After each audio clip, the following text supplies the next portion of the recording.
Hello, everyone, and welcome. Thanks for joining us today. My name is Reslin, also go by Rez, and I'll be your host for the next hour.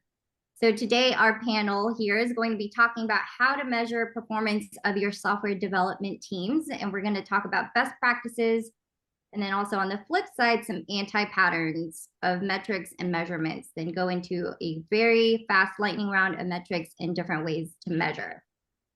So just a few housekeeping. Here's how that next hour will go. We're going to start out with introductions. Then we'll go through a few questions and a poll before we go into the lightning round. Then we'll do a Q&A and we'll close for the day. And we know that everyone is busy. So if you can't stay the whole time, don't worry. We'll be sending y'all a recording of the webinar so that you don't miss a word. And please expect that in the next couple of days. So let's get started with introductions here. Since we're going to be talking about measuring team performance today, as part of your intro panel, tell us what comes to mind when you think of a high-performing team and when you have been a part of one.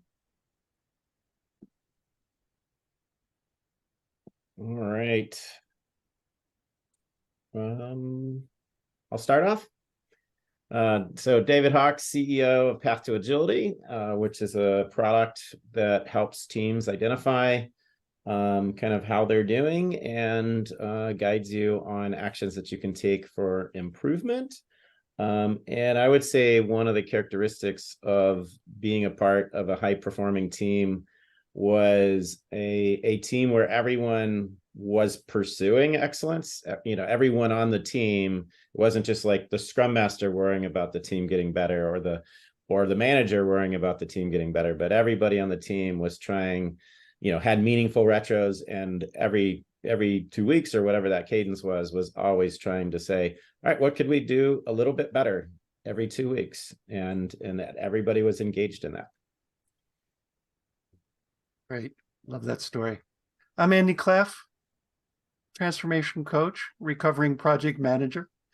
I view myself as pragmatic practitioner of agile ways of working. For me, high performance can be summed up in a couple of words: trust, openness, vulnerability. And I have a short story. 30 seconds, Russ? Picture this: daily sync, also known as a scrum or a tag up at a Fortune 50. There's a new product owner that had recently joined the program, and they were rotating through the various teams as part of their orientation. And they pop into the team room for the first day of a sprint, and they see 24 people standing up in a circle. This PO looks over at me, eyebrows raised, sort of I can read their mind. This is well beyond the 2 pizza limit. In less than 10 minutes, the kettleball, it's about a 5-pound ball that the team used as the talking ball, made the rounds. The game plan for the day was ready. Who's pairing with whom? They're at the end, and I look over at the PO and I smiled and I nodded back. But then what really happened reflects on those key words that I mentioned at the beginning. Part of their practice at the end, when the last person had spoken, they just hold the ball out, getting ready to drop it in case anybody remembered something at the 16th minute. 2 developers run for the ball at the same time. The entire team froze because these 2 had been having, shall we say, some tension, some interpersonal dynamics over the past couple of iterations, and they were only communicating through snarky comments and code reviews. The first dev gets to the ball and says, "Let me go first." "I'd like to apologize to the entire team," Jeff says, "and particularly to my pal Steve. I've been a bit of an arse lately, holding my point of view too tightly. I'm going to try harder to get over myself and my own opinions." At which point Steve grabs the ball from him and says, "No, Jeff, it wasn't all you. I've been equally obnoxious." So, at which point they drop the ball and they do an awkward developer hug quickly, of course. At which point the product owner, who was the visitor, this is the first time he'd been in the team and the first time the team had seen him, his mouth just hit the floor. Observable trust, openness, and vulnerability. They are a key to high-performing teams. Thank you, Andy. So Jenny, do you want to follow that or shall I? No, right? That was such a great story. So I'm Jenny Tawada, so an Agile coach with Agile Velocity. And I really like to take a human-centered approach to Agile coaching. And I think that every single time I have collaborated, it's been a better product. So I really believe in the power of teams. So one of the themes you'll hear from me today is I really like to think about team cohesion, right? How does the team operate as a team, not just a set of individuals? And yet really tapping into everybody's individual strengths and recognizing their weaknesses.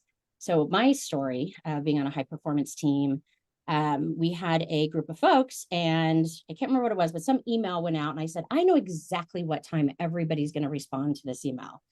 Like Mary has already responded to it, right? Andy's going to respond to it at 7 o'clock in the morning when he's getting his coffee, doing his journaling, looking out over the, over the trees. Allison's going to respond to it at 9:07 when she's rushing in late to work and stressed out, right? And it just really, I felt it was a moment that says, we all have our own way of working, and this group gets stuff done. And it was a really high performing team from my perspective, because we could all be our best and cover each other's weaknesses.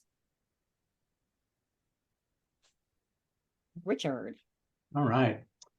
So hello, everybody. I'm Richard Dahlman, Enterprise Transformation Coach. And I have the pleasure of working with this awesome group of coaches, as well as Rez at Agile Velocity. For me, like Andy, I'm a kind of a lifelong pragmatic practitioner. I like to think of myself as a continuous learner. So for me, thinking about this topic, which as a trainer, I ask this question in my training classes all the time: what are the characteristics of high-performing teams?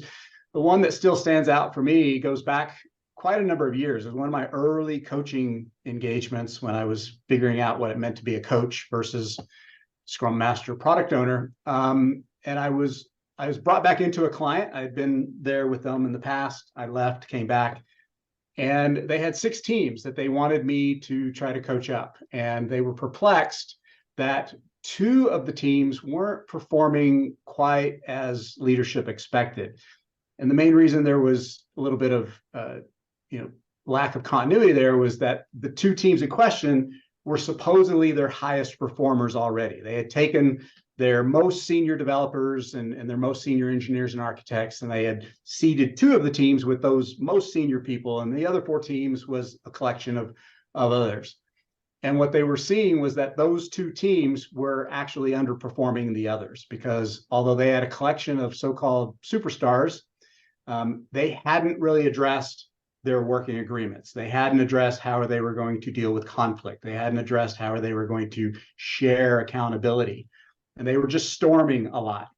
And so the quick moral to that story for me and the learning was to not focus on the most common so-called performance metrics that we typically will look at, but really to peel back the layers and understand what's going on with the team, right? Do they have working agreements? Are they treating each other with respect? Are they being open and accountable, et cetera? So for me, that story still holds up today, is that a lot of teams that I see that are struggling or that are actually high performing, they understand how to deal with conflict. They understand how to share accountability and how to trust each other. Thank you, panel. Now that we have a good idea of what we mean by high performing, what are some reasons why we should be measuring team performance in the first place? David and Richard, I'm going to let y'all take this question. Well, I guess one thing to think about is like, you can't tune what you can't measure. And so one of the first things we always do when we engage with a team as a coach is typically say, like, let's make all our work visible. Well, similarly, let's kind of make our performance visible. And we're going to get into a number of different ways we could measure performance. And whatever those ways are, whatever we define success as, those are the things that we want to start making visible, so that we can identify when we try new experiments in every retrospective, we have some way of measuring, like, did that experiment work, right? Is that moving the needle on the thing that we want to get better at? That's a lot of what we'll kind of look at. So I think that's the key to starting to measure. It's not about performance management, like from on above, right? It's about the team. If the team is accountable for their own performance and their own improvement, and they're a self-organizing team, then the self-organizing team needs to have visibility into what they're defining as performance of their team. Richard?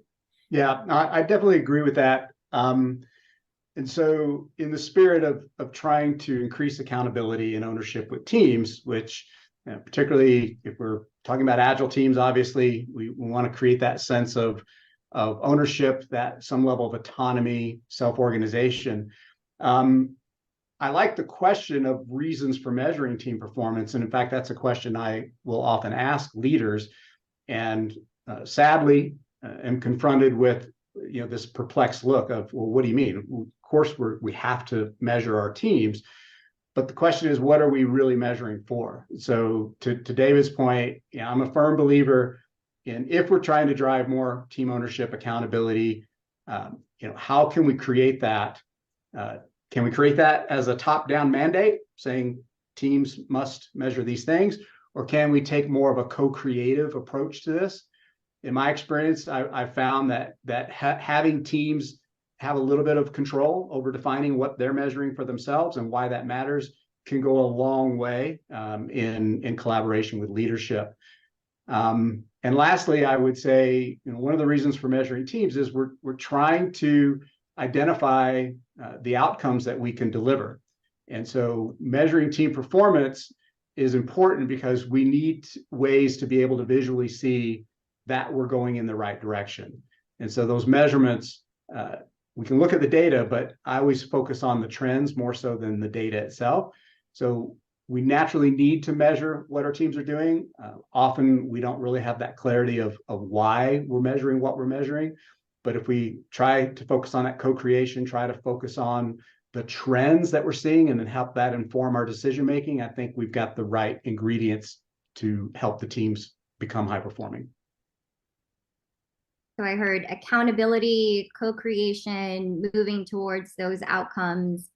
I also heard, and I think this is a good segue into the next question, that it's not about, metrics that are coming down from on high. So I'm going to let Jenny and Andy take the next one. Have you seen any anti-patterns or not so best practices around team measurement and team performance? Jenny, maybe one or two in the last 20 minutes. No, there are lots of potholes along the way. And in systems that have multiple teams, and once measurements start going up, there's a tendency to try to compare across teams. That can quickly go south and be an anti-pattern if the goal isn't to share learnings. If it is to judge and compare teams that are in very different contexts, that's a danger. That's a yellow flag. I would say then if comparing teams to teams can have some danger, having the individuals within a team and measuring that performance can be dangerous too, if it becomes at odds with the team cohesion itself and the team purpose, right? Like number of pull requests might indicate who's putting something into the repository, but it doesn't indicate who worked on it, right? Because if you're pairing or doing ensemble programming, then that metric doesn't mean anything, right? Or number of defects found. There's a great cartoon that says, you're going to get a bonus for every defect that you find, and somebody's walking off saying, I'm going to go code myself a minivan, right? So cautious about those individual metrics and disassociation from the why. Like, why is that metric important? What are we trying to achieve there? And related to that, getting too laser focused can lead to some biases. A very common one is using velocity. We want stable velocity or increasing velocity. The counter measure to that is to get a balanced holistic view, a mix of qualitative and quantitative, subjective and realistic ones, so that you see the big picture. Maybe one's going up, but another one's going down. You want to look at the whole system, the whole team. Another thing that comes up for me is absolute targets. So I had a team one time, their say-do ratio was 100%, sprint after sprint after sprint. And we dug in, and a lot of folks are like, oh, they were sandbagging, right? They were getting their stuff done and then taking vacation days or unofficial vacation days. And in actuality, what was happening was there were some folks like pulling all-nighters. Like, it was not a sustainable pace because that say-do ratio was driving the behavior, and it wasn't a good thing. The other thing, if you make, it becomes a target, right? And so I don't know if any of y'all have ever been in a fitness like contest with your coworkers or your spouse, but like, I can get a whole bunch of steps by putting my watch up here on the ceiling fan, right? But why are we in these contests, right? It's because we want to have that positive accountability and encouragement from people who care about us, right? So putting it up on the ceiling fan, yeah, I might win, but it's really counter to the purpose of what we're trying to do. That is a great segue, Jenny, into kind of the next part. Is we want to hear from the group. What are some of the most funniest or maybe worst metrics that you have seen or have been a part of? So we're gonna launch this poll here. Go ahead and have a gander. What is the worst or funniest metric you have ever seen being used? Don't use Jenny's ceiling fan anecdote. I'll give a funny one, which was a client of mine where the CEO went to the head of technology and said, if we just send all of our developers to typing class, will we get more features done? Thinking the bottleneck was just how fast people's fingers were moving, as opposed to the fact that in this case, that CEO changed priorities every week and was being really disruptive, but it was the typing class. So maybe, code lines per minute. Maybe that's a good metric we should be tracking.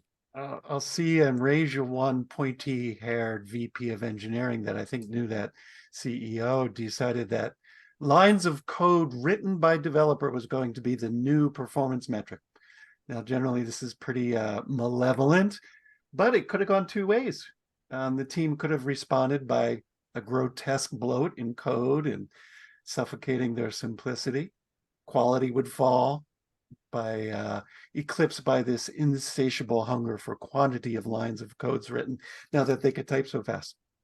However, the team was better than that. They cranked up the tech debt paydown and started refactoring, resulting in negative lines of code, hundreds, maybe thousands, which messed up the pointy hair's algorithm and the charting. The metric was dropped within 2 weeks.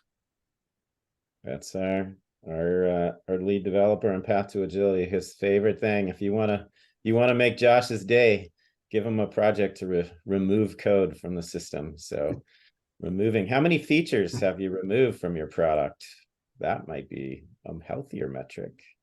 Remove the bloat of your functionality. Yeah, for me, related to that is velocity. It's not velocity's fault as a metric that it gets misused and abused. But my funny, in air quotes, anecdote is working with a client. Management was really hyper-focused on velocity as the metric that mattered. And one of the managers, maybe he was related to Andy's pointy-haired manager, kept referring to Team X as just the pillar of velocity. And this one team that he thought was just knocking it out of the park and leaving every other team in their dust. And unfortunately, all that team was doing was they simply started gaming the system. And instead of using, 2, 3, 5, 8 points, they simply added a 0 to their point-based system.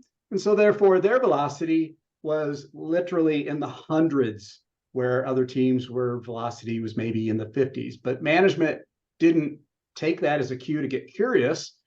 They just took it as an absolute truth, and we're holding this team up as the best team.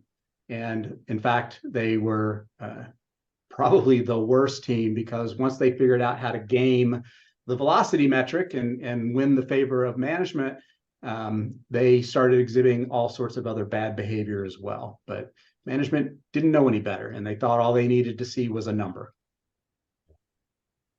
I love the way that you set that up, Richard, that juxtaposition of absolute truth versus, getting the cue to get curious. So yeah, that's great. I'm gonna end this poll here, share the results. Are y'all able to see?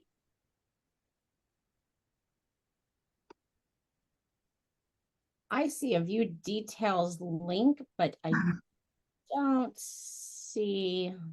I can read some of them off. So I see like lines of code, number of packages modified, 100% code coverage target, number of defects found in QA, individual user story point count. Yeah, that's one of my favorites right there. Let's see. Most Jiras completed per sprint. And velocity base coupled with a 2-page guide for exactly how story points were to be precisely defined. Wow, 2-page that guide. terrible. That's That very sounds terrible. specific. Yeah. Well, thank y'all for sharing some of your anecdotes here. We'll be sure to include the rest of the poll when we share out the webinar recording.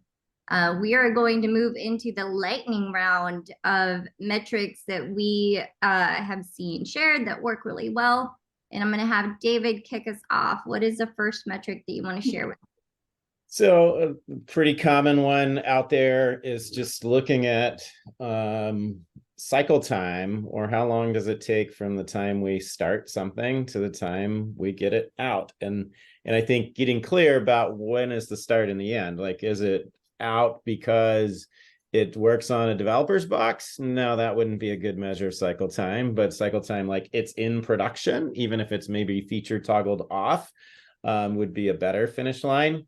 But if we focus on cycle time, a lot of good behaviors can happen. Like, all right, if we're trying to shorten the time it takes, then we need smaller stories. We need to learn as a new skill as teams. How do we break work down? It would encourage things like swarming. Instead of every developer going off and working in a silo, how do we work together to get something done faster so we shorten the time to value?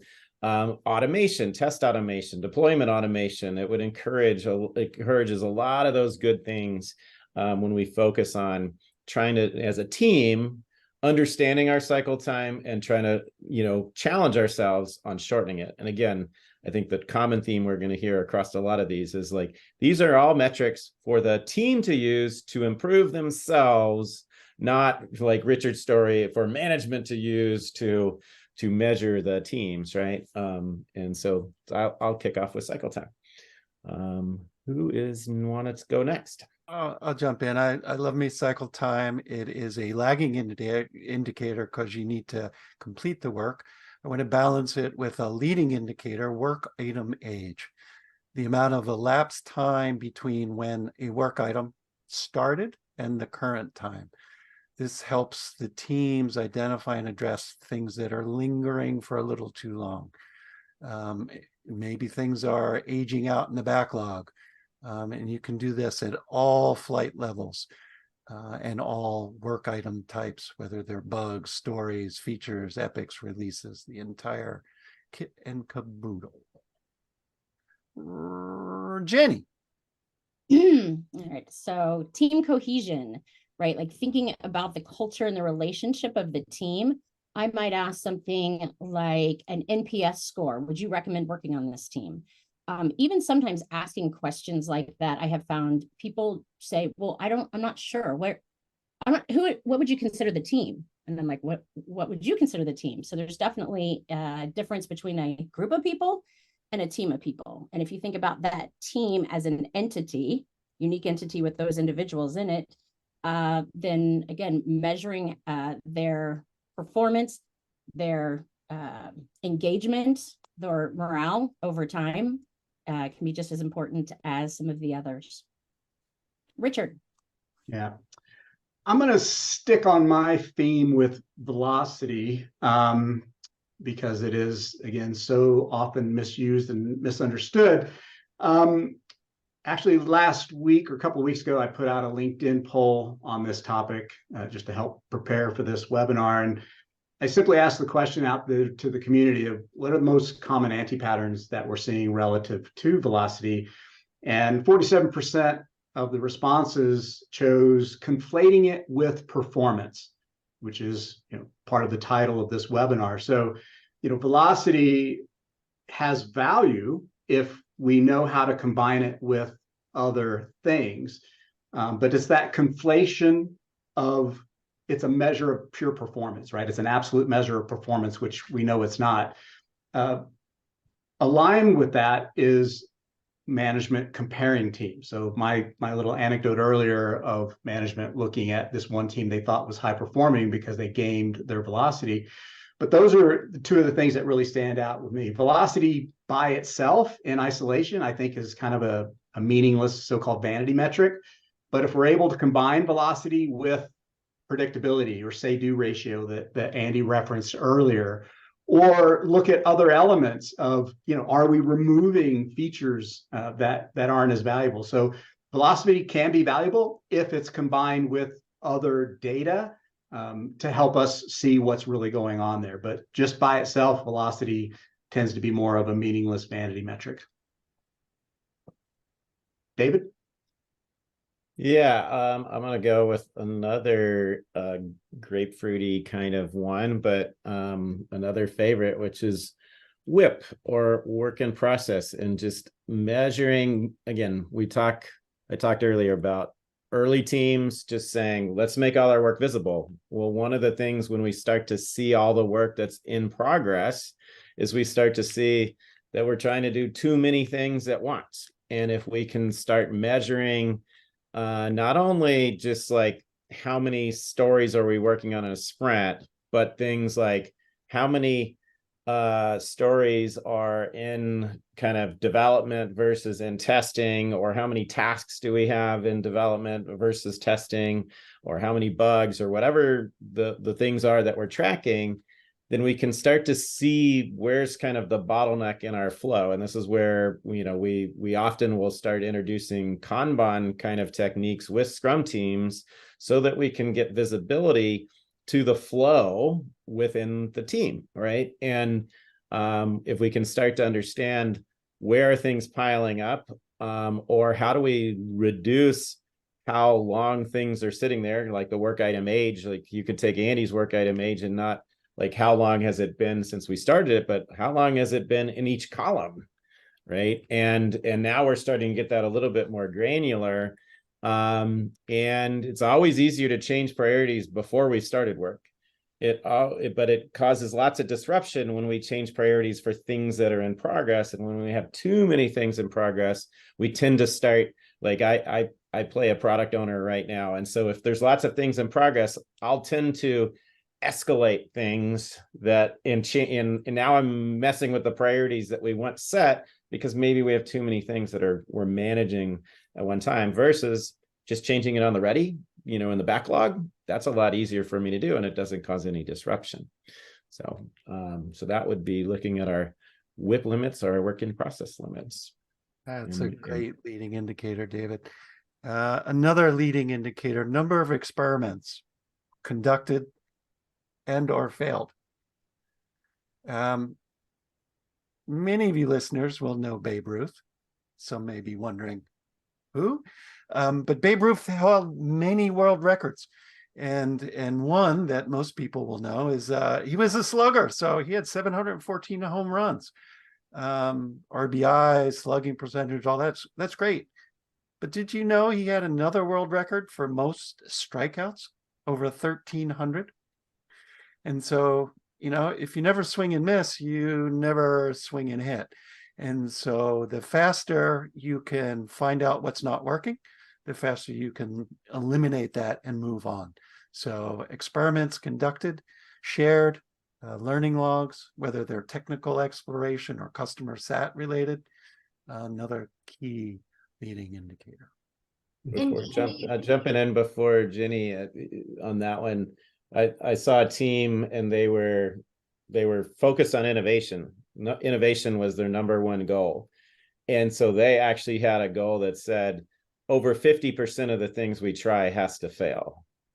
Right. Nice. Because they wanted to make sure they were pushing the limits, right? They didn't want to be playing it safe. Right. And so so using that metric, if you're trying to be more innovative, well, then maybe you need to be failing more often, right? Yeah. Sorry, And Jenny. that's an important point, right? Like, what's the lever you're trying to pull, right? So in a team that needs to be more innovative, 50% failure rate is phenomenal, right? If it's quality you're trying to improve, then that probably isn't so good, right? Right. Andy, Go ahead. 1 second. Andy, you mentioned this a couple of times. What do you mean by leading and lagging indicators? Just so that we have this on record. Leading indicators look forward and help you predict. Lagging indicators look backwards and tell you what happened.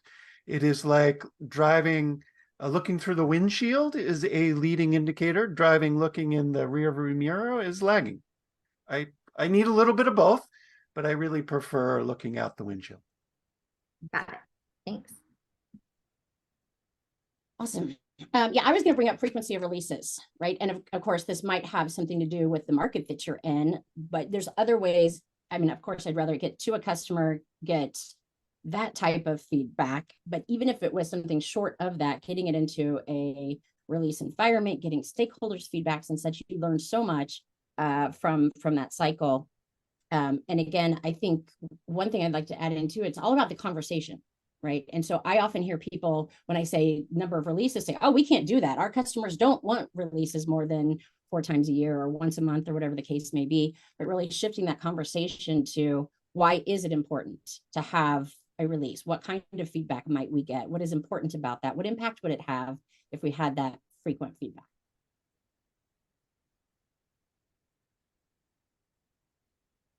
Yeah. The next one I think of, sometimes we might refer to that as unplanned work. I like to refer to it as intrusions. So David mentioned earlier, prioritization is a lot easier if you go into something, let's call it a sprint, with a plan and understand your priorities, but then priorities do tend to change. So unplanned work or intrusions, I've found, is also a kind of an interesting measurement. Often teams don't know how to say no, and they take everything that comes in from the side, everything that gets injected into their sprint, and they just try to consume it and do their best to get as much work done as they can. And it generally doesn't yield a very good outcome. And in addition to the other things that were mentioned, so WIP limits and throughput, if we can get teams focusing on what is impacting their ability to meet their commitment. So if they're applying Scrum and they keep getting new work items injected into their sprint from various stakeholders, management, et cetera, that can be highly disruptive. So, step one would be, well, how often is this happening? And, when is it happening? And if the teams can start to kind of measure the number of intrusions that they have to deal with, then they can start to understand the impact of those intrusions. Right. So if David injects something into my backlog, does that blow up my whole plan for the next 2 weeks, or can I consume that? Can I absorb it and still achieve the outcome that we wanted as a team? Once we understand the impacts of those intrusions, then the teams can decide Well, can we mitigate that? Meaning I'm going to go talk to David and ask him to stop injecting work into my team's sprint, or can we incorporate it into our planning? So, to Andy's point, yes, we want to look through the windshield to look ahead, but that's an example of a lagging indicator. So the more intrusions a team gets into their sprint, the less likely they are to have predictability.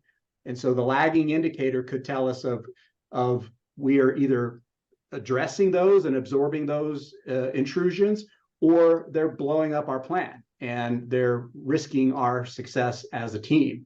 So being able to really get a handle on that, understanding where's it coming from, what's the impact, and then what do we do about that is, I think, an undervalued metric.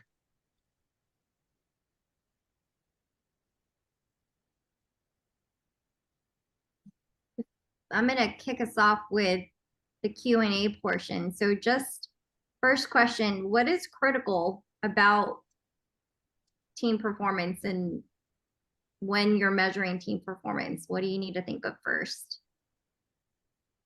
I'll jump in. I mean, I think for me, the first step is like, what is our objective? What do we want to get better at?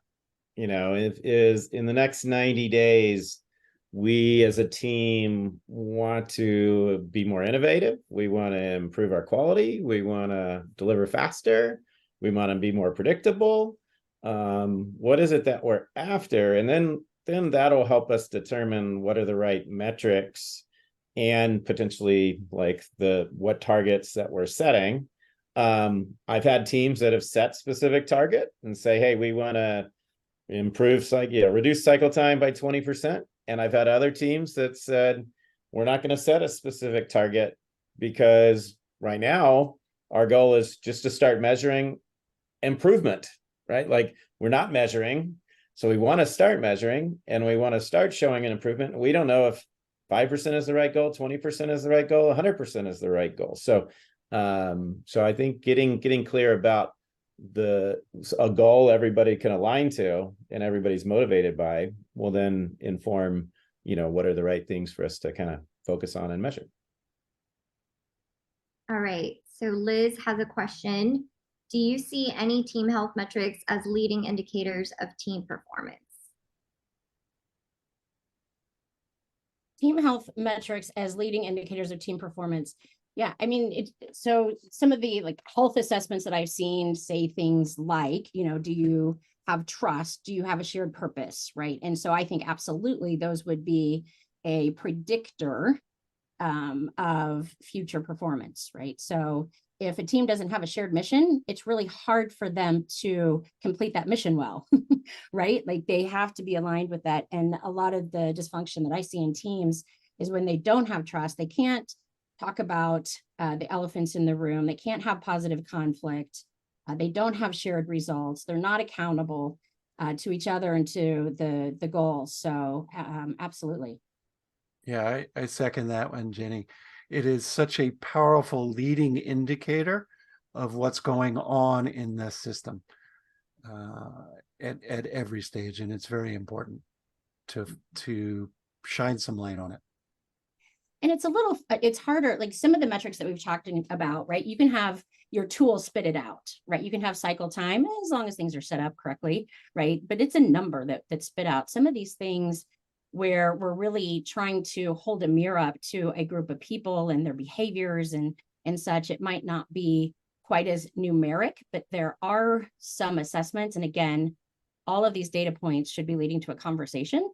And so it's sometimes easier to have the conversation when you're looking at an assessment with numbers, as opposed to just saying something like, hey, Richard, do you trust me? Right? I mean, it makes it a safer way for folks to start those conversations. It also touches on something you said earlier about a cohesive and holistic approach, because you could be bringing the cycle time way down, but burning people out, which then you get knowledge loss, quality issues, et cetera. And suddenly your cycle time improvements are all lost. So that gets into make sure you have balancing metrics. So I've had, I know a situation where I had a team and I was a coach and they wanted to make a change. And based on my experience, I could see where that change could end up being a really bad thing, but they needed to learn some of that for themselves. So I ensured that say, okay, how would we measure that that's working? And what are some measures of things that it could potentially negatively impact that we also should measure over this time as we run this experiment for the next couple, they were doing Scrum, so the next couple sprints, right? And that way we could see that, okay, yeah, it improved. It's like every developer working on their own in their own silo is more efficient at the developer level, but that doesn't necessarily mean that we're actually getting more value out or that we're getting more learning or we're having better quality or, all of these other things. So thinking about the balancing metrics would be a good thing as well. How All right. often should we evaluate team performance? It's a great question. The frequency of evaluating. So, there are many things that we could be capturing on a daily basis with our teams. So if the question is how often should we capture data, frequent, constant, as best we can at the team level. If the question is how often does management or the team itself need to then evaluate that data, I would go back to the topics that we've talked about already of seeing the trend and really observing what's going on and what our hypothesis is about what's driving that behavior or that particular condition within the team. And depending on what we're observing, then we should calibrate the frequency of checking in on that, right? So if it's something that's hypercritical, if we feel like the team is at risk, I would say let's really stay on top of that and let's look at that continuously. If it's something that's less risky, then you might have a little bit different cadence on that. Yeah. So, there's certain metrics that, the system's spitting it out. I can grab it on a weekly basis, but it might not tell me anything for a number of weeks, right? Because like you said, the trend, and then there might be other things like a employee net promoter score, health check, type of survey that we surely don't want to send that out every week because nothing's really changing that quickly. And maybe we do it once a quarter and then we are careful about, all right, it's not a 60 question questionnaire, but maybe a quick thing, right? So yeah, definitely depends on that. But I would maybe encourage, I don't know what's inferred in the question, but I would say, how often should we, the team, evaluate their own performance is, I think, the way I'd like to see kind of that question. I think there's a little bit of like two different metaphors come to mind for me, right? Forest for the trees, like you need to see the trees in the forest, but also like climate and weather, right? And so Andy brought up work item aging. Well, yeah, that's daily, if not more, right? You see how long those items have been in the system. But also be aware that capturing data can be useful even in retrospect. There was a team that I worked with that I gathered 6 months of their data and did a control chart to see which of their cycle time were kind of anomalies, and then dug into the reasons behind those and actually ended up dispelling some of the myths they had around the way that they worked. And I could have only done that with a large time interval of data because you can really see those patterns that way. Because there's a mix, I think, that's important. Sure. I want to connect this to a question I see out there that says, how do you get a team to start owning their performance? Yeah. And I'll share a story of kind of my a leadership epiphany I had. So this is when I was on my Agile journey. I was a director of a number of development teams and brought in a coach like us, a trainer, to do a 2-day class, but ask that person to come a day early and stay a day longer. And one of the things I remember on our initial call saying, like, what I really want to figure out, like, we kind of know the Agile things and the Scrum things, but like the teams aren't self-organizing. So the teams aren't taking ownership of their own performance in essence, right? And so I had him observe the teams on day 1. Then we did 2 days of training, and then now we're on day 4. And I remember heading out to lunch with him, and I've got my the leadership team with me, and I turn over to him and I say, so, all right, so you've observed us. So what do you think it is? Why are the teams not self-organizing? And he looked me dead in the eyes and said, you need to stop. And I go, what do you mean? What are you talking about? He said, over the last couple of days of training, most of the people that were asking questions were you and your leadership team, right? The managers were the ones most curious about trying to get the teams to get better.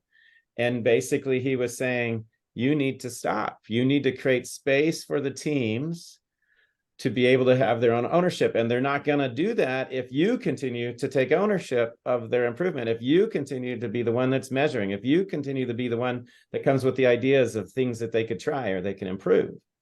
And so what I needed to do, and I mean, it was one of the biggest like light bulb moments of my, leadership, journey, was to go, okay, all right, I need to set a goal of saying, hey, y'all have ownership and I want y'all to improve. I want you to come up with an objective. I want you to come back with what you're going to do about that. And then holding them accountable for learning and improvement, not being the one trying to solve the problem for them, right? And how do I create space for them to be able to do that? And so that's one thing, in the question of how do you get your team to start owning their performance, part of the answer may be that you need to stop owning their performance as a leader, right? Yeah. Yes, and they need to be supported and coached on what that looks like. So one of the things that I started doing years ago, when confronted with this ongoing challenge, was build it into either the team chartering type activity. If we're launching new teams, well, that has to be part of the definition of the team's purpose and what are they going to measure. But even if we're working with teams that aren't brand new, but find themselves in maybe the situation that David just articulated, that they're just sitting back and expecting leadership to tell them what they're supposed to be measuring, how can we help coach them and train them to create this themselves? So one technique I've used is simply, ask each team, whether experienced or not, to define what they need to measure and why they need to measure that. Then we share that with management and we connect the dots, right? So it stops becoming this top-down mandate of leadership wants you to measure all these things. And now we're meeting in the middle, right? We still want to respect what leadership needs to know, but we want teams to take that ownership, and they're not going to take that ownership if they're simply responding to what leadership is telling them to do. They need to really embrace the opportunity to say, this is what's important to us, and this is how and why we're going to use this data ourselves. And that starts to change the game for them.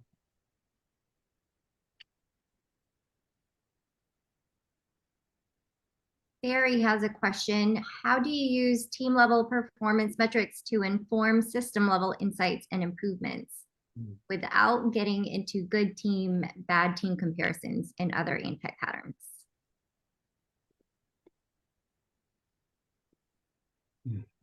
I think if you see some patterns, then those are a good question to ask. For example, if you're something about escape defects or defects found in QA, let's do that instead. Like maybe that team, the way that it works is more of we want to get something developed and then have it tested. Or you might have a team that says, no, we pair our developer QA, we just sit next to each other and pair and do this together. So there's some definitely some digging into those kind of metrics. But if you see similar kinds of things in multiple places, then it's likely a systemic issue that those teams might not be able to solve for themselves. They might be able to work around, but not solve in a sustainable way. One of the very frequent things we see with teams of teams is dependency management.